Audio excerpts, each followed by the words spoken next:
ఏపీలో కూటమి ఫార్ములా తమిళనాడులో వర్కౌట్ అవుతుందా? పెద్ద పార్టీ అన్నాడీఎంకేతో జట్టు కడితే విజయ్కి కలిసొస్తుందా? వచ్చే ఎన్నికల్లో గెలిస్తే పవన్ కళ్యాణ్ తరహాలో విజయ్ డిప్యూటీ సీఎం పదవితో సరిపెట్టుకోవాలా? విజయ్కి ప్రశాంత్ కిషోర్ ఇచ్చిన సలహా ఏంటి?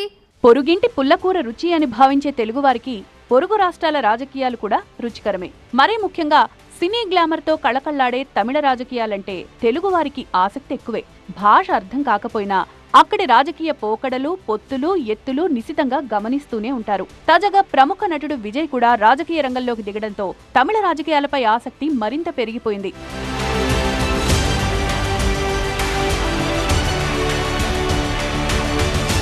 విజయ్ ఒంటరిగా పోటీ చేస్తారా, లేదంటే అన్నాడీఎంకేతో పొత్తు పెట్టుకుంటారా? తమిళనాడులో ఇది టాక్ ఆఫ్ ది స్టేట్ గా మారిపోయింది. రాజకీయాలకు కొత్తైన విజయ్ కి సలహాలిచ్చేందుకు ప్రశాంత్ కిషోర్ రంగంలోకి దిగడంతో రాజకీయంగా సందడి జోరందుకుంది. ప్రశాంత్ కిషోర్ ఎన్నికల రాజకీయాలు గమనించే వారికి పరిచయం అవసరం లేని పేరిది. దేశంలోని గొప్ప ఎన్నికల వ్యూహకర్తల్లో ఆయన ఒకరు.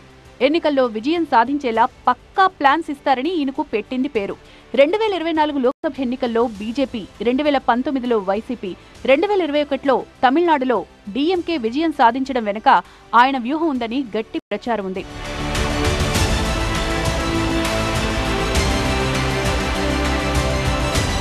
మరో ఏడాదిలో అసెంబ్లీ ఎన్నికలు జరగనున్న తమిళనాడులో జాతీయ పార్టీలతో పోల్చితే స్థానిక ద్రవిడ పార్టీల హవానే ఎక్కువ.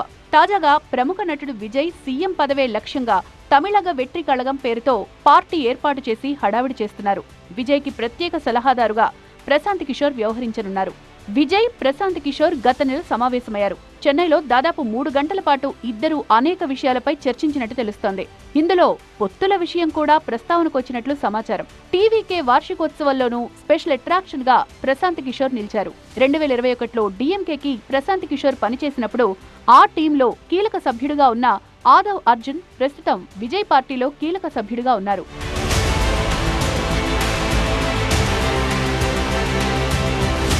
తమిళనాడు అసెంబ్లీ ఎన్నికలకు సరిగ్గా ఏడాదుంది. వచ్చే ఏడాది మార్చి, ఏప్రిల్లో అక్కడ ఎన్నికలు జరుగుతాయి. ఈ క్రమంలో విజయ్ కి ప్రశాంత్ కిషోర్ చేసిన సూచనలు ఇప్పుడు తమిళ రాజకీయాల్లో కలకలం సృష్టిస్తున్నాయి. మొన్నటి వరకు తమిళనాడులో రాజకీయం అంటే డీఎంకే, అన్నాడీఎంకే మాత్రమే. విజయ్ పార్టీ ఏర్పాటు చేసిన తర్వాత పరిస్థితి మారిపోయింది. అక్కడ రాజకీయ లెక్కలు మారిపోతున్నాయి. అధికారం చేపట్టడమే తన లక్ష్యమని ప్రకటించిన విజయ్ ప్రస్తుతం తమిళనాడు అధికారంలో ఉన్న డీఎంకేని పదే పదే టార్గెట్ చేస్తున్నారు. అప్పుడప్పుడు కేంద్రంలోని బీజేపీపై కూడా విమర్శలు గుప్పిస్తున్నారు. ఆ రెండు పార్టీలకు తాను దూరమని అనేక సందర్భాల్లో విజయ్ స్పష్టం చేశారు. కానీ అన్నాడీఎంకేను ఇంతవరకు ఎక్కడా విమర్శించిన దాఖలాలేవు. అన్నాడీఎంకేకి తమిళనాట 25% పర్మనెంట్ ఓటు బ్యాంక్ ఉంది.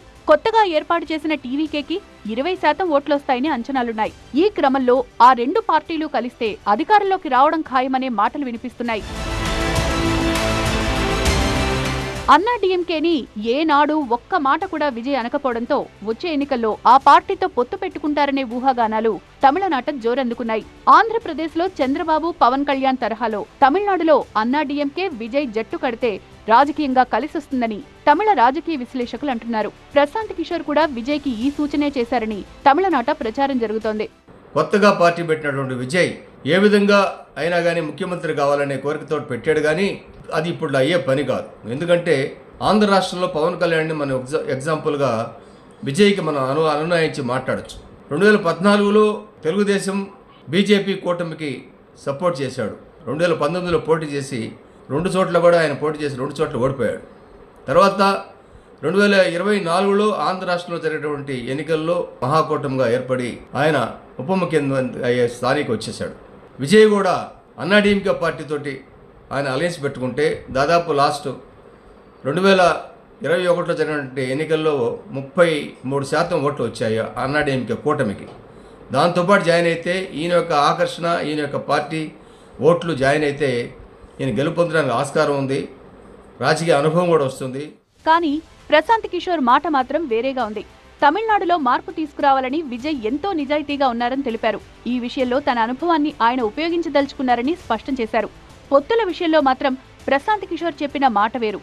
ఒంటరిగా విజయ్ పోటీ చేయాలని ప్రశాంత్ కిషోర్ స్పష్టం చేశారు. తమిళనాడులో ప్రభుత్వం ఏర్పాటు చేసేందుకు కావలసిన 118 స్థానాలు విజయ్ పార్టీ సులభంగా గెలుస్తుందని ప్రశాంత్ కిషోర్ ఎంతో ధీమాగా చెప్తున్నారు.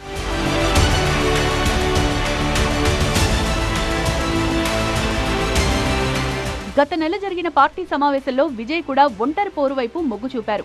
మనం జట్టు కట్టాల్సింది ఇతర పార్టీలతో కాదు, ప్రజా బలంతోనని పార్టీ శ్రేణులకు విజయ్ ఉద్బోధించారు. 1967, 77లో తమిళ రాజకీయాల్లో చోటు చేసుకున్న పెను మార్పులను విజయ్ ప్రస్తావించారు. 2026లో మార్పు కోసం తాము సిద్ధమవుతున్నట్టు, తమిళ ప్రజల మనస్సు మారుతుందని విజయ్ నమ్ముతున్నారు. చూడాలి మరి వచ్చే ఏడాది జరిగే తమిళనాడు అసెంబ్లీ ఎన్నికల్లో 2 కూటముల మధ్య పోటీ ఉంటుందా, 3 పార్టీల ముక్కోణపు పోటీ ఉంటుందా అని. రాజకీయాల్లో ఏదైనా సాధ్యమే.